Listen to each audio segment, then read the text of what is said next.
It's no secret, there is a plethora of great and unique characters on the SparkingZero roster, ranging from Tenkaichi newcomers like Ultra Instinct Goku, Jiren, and Kefla, all the way to some great returning favorites in the likes of Frieza, Cell, Boo, and so many more. But with the inclusion of over 180 unique fighters, it's no surprise that some are better equipped for battle. Now, that being said, while playing against other people, the game does a great job at evening out the playing field. This being done by giving each unique character their own BP. Typically, you are allotted 15 of these points per team, with some of these stronger characters taking up a whopping 10 points, while others allow for more flexibility, utilizing as low as 1 battle point. This format incentivizes both strategies, as you can choose to use powerful characters like Beerus, and then maybe have one additional mid-tier character like base form Goku. Or on the flip side, you could choose 4 lower tier characters and then perhaps 1 additional mid-tier character as well, for a total of 5 as opposed to 2 on your team, thus giving distinct advantages for either route you decide to take here. So this got me thinking. Firstly, what would happen if we decided to play online and offline using a team of only the lowest tier characters, i.e. those having a battle power of 1 or 2? And secondly, who is not only the weakest, but more importantly, the least enjoyable? And I think we all know there's only one way to find out. So that being the case, I took the time compiling a few teams in both online and offline world tournament modes, as well as a few solo matches as well. Specifically, these solo matches took place with characters I didn't get the chance to utilize quite as much as I'd like to in the team matches, usually because they died just a bit too quickly, if we're being honest. But without further ado, let's begin. And to start, oh my god, the squad is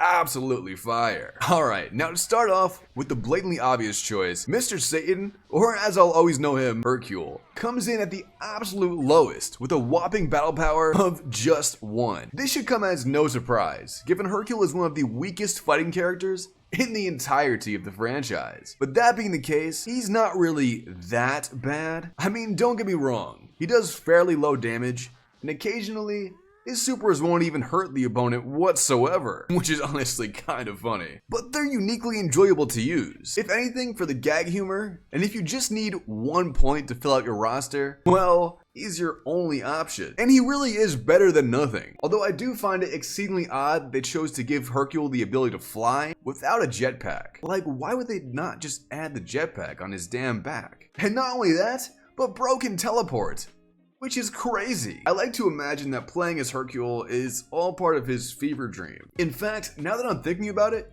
maybe the entirety of the Dragon Ball series is just Hercule's dream, and Hercule's in a mental institution the entire time. I mean, let's be real, that would be more interesting than rereading the superhero arc. I said it. Next up, with the battle power of 2, we have everyone's favorite mime outside of Art the Clown, Chiaotzu. Now personally, not a huge fan here. I strongly consider him for worst in the game, but if we're being honest, that's a bit excessive. He's small and quick, so his hitbox is a little bit more difficult for enemies, and it really does feel like you're zipping and zooming around the stage, although this may just be a perspective thing. What's truly his saving grace, however, is his ultimate, which I'm sure if you've ever watched the anime, you probably have a solid guess at what it might be. The self-destruction here is actually a great move to have in your back pocket. I mean, if you can time it where Chiaotzu's health is already fairly low, there's almost no harm and all gain to using this powerful technique, keeping Chiaotzu off the list of bottom 3. However, a truly worthy contender for bottom 3 is none other than our Majin friend on a bit too much trend, Spopovich. My guy is stronger than some others on the list, but I included him here because he's simply not enjoyable to utilize, at least for me. He feels way too clunky and big, but without being big enough to be a giant character. He's just big for no reason. He can hold his own against others in his range, but most of his attacks are quite boring, with the exception of his ultimate, which is unique enough to make him stand out and keeps him from being labeled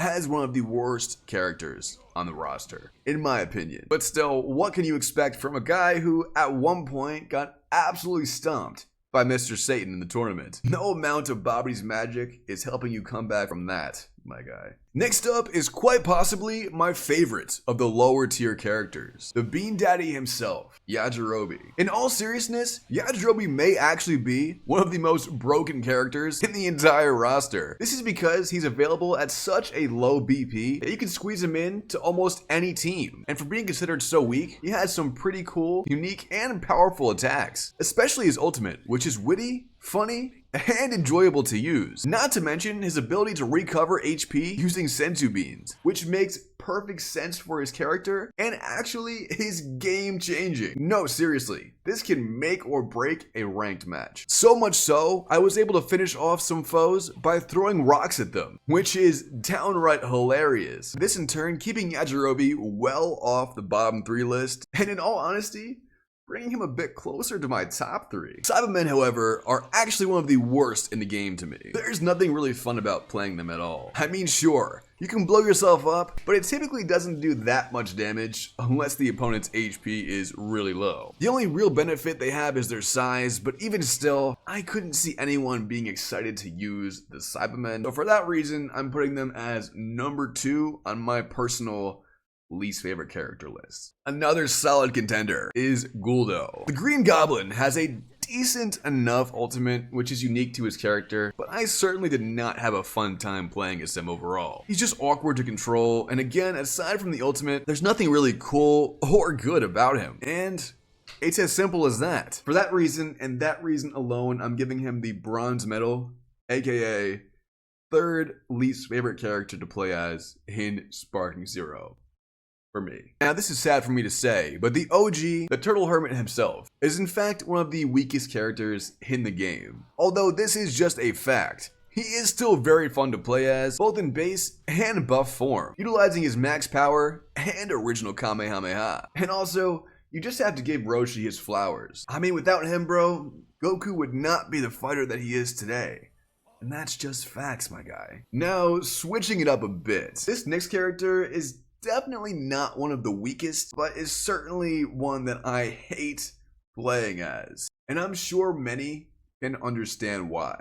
Ribrianne. While powerful enough to not warrant being on the list, she is just simply so annoying that I could not put her on here. Do I really need to explain why? And honestly, as much as I love Gohan, Great Saiyaman is in the same boat for a very similar reason, although not to the same extent. And speaking of Great Saiyaman, Videl also falls into the unfortunate category of worst/weakest characters in the game. And while I don't have much to say about her, mainly because she isn't really in the running for worst character, because she has some unique enough attacks. And is also fun enough to play as to diversify herself more so than whom I consider the worst character in the roster, Frieza Force Soldier. Now, hold your horses, Frieza Force Soldier fans. There are certainly, although not many, weaker characters in the game, but what it really comes down to for me in making this decision is the lack of originality in the Soldier's moveset. This does make sense though, because well, it's just a random Frieza Force Soldier. What attacks could they possibly have? But still, that factor alone doesn't disqualify them from the placement they're receiving on this list. Again, the standout factor in my decision is the lack of variety here, with both supers being variations of a basic energy blast and the ultimate being one of the most simple rush attacks I've ever seen. The only unique part about that ultimate is the dialogue, which is not enough to save it. Also, the soldier only comes with 2 health bars. Whack, bro. Aside from the character rankings here, I did notice during this recording how freaking badass the World Tournament Arena is. I mean, if you perform an ultimate, specifically a energy ultimate, like Super Kamehameha and the like, the announcer will instruct all to evict the premises, leaving an empty stage and the ability of you to not only fight in the stands, destroying them in the process, but also well beyond the tournament grounds onto the island. I did not expect that. But yeah guys, this wasn't much of a review per se, just a ranking list, so I don't see the need for there to be too much of a breakdown here. But overall, although I do find this group to be the worst characters in the game, and some/most the weakest just by sheer facts alone, I wanted to point out that none of them feel completely unplayable, and for a roster of this magnitude, That's pretty impressive, man. They all do feel unique in certain ways, even each transformation having enough difference in the moveset to justify being its own standout character, which is really, really tough to do. Anyway, let me know what you guys think of my top 3 or bottom 3, I guess. And if this gets even 50 likes, I'll do a best characters ranking to close out the SparkingZero review quadrilogy, whatever. Trilogy, whatever comes after trilogy, the 4-part series. You guys are awesome. Thank you so much. Road to 3,000 subscribers. See you guys soon. Know the unstoppable might of the Freezer Force!